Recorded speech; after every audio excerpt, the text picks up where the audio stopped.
Si aujourd'hui l'eau est facilement accessible en Provence, cela n'a pas toujours été le cas. Elle est même au cœur du drame que nous raconte Marcel Pagnol dans Jean de Florette et Manon des Sources. Et pourtant, l'eau était présente dans notre région. Alors comment expliquer cela ? D'abord, par le climat. En Provence, il pleut comme ailleurs, mais pas toujours au moment où on en a le plus besoin, les pluies se faisant rares en été. Ensuite, par le relief, qui dérive naturellement l'eau des montagnes et des fleuves vers l'ouest, au lieu de la mener vers le littoral où se concentre l'activité économique. Pour organiser et sécuriser le partage de l'eau, il faut donc aménager le territoire en créant les infrastructures de stockage et de transport nécessaires. Et cela prend du temps. Les premiers canaux sont construits par les Romains.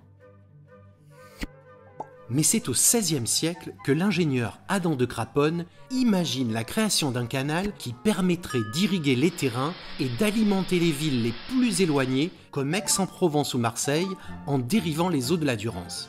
Mais son projet n'est pas réalisé en totalité. Seul le canal de Craponne voit le jour.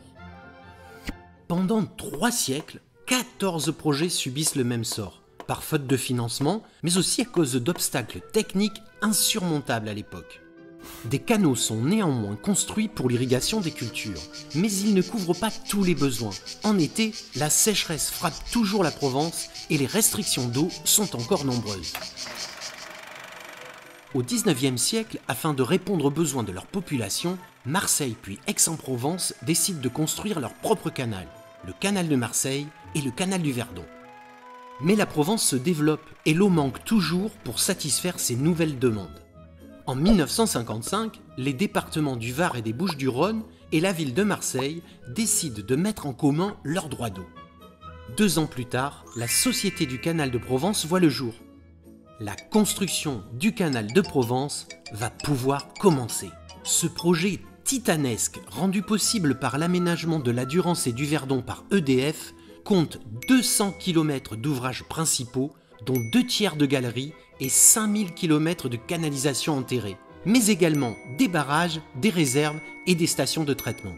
Aujourd'hui, cet ouvrage innovant et économe en eau alimente 165 communes, soit environ 2 millions d'habitants de la région Sud-Provence-Alpes-Côte d'Azur, 6000 exploitants agricoles, 1700 entreprises, 37 000 particuliers et 2000 poteaux et postes incendie.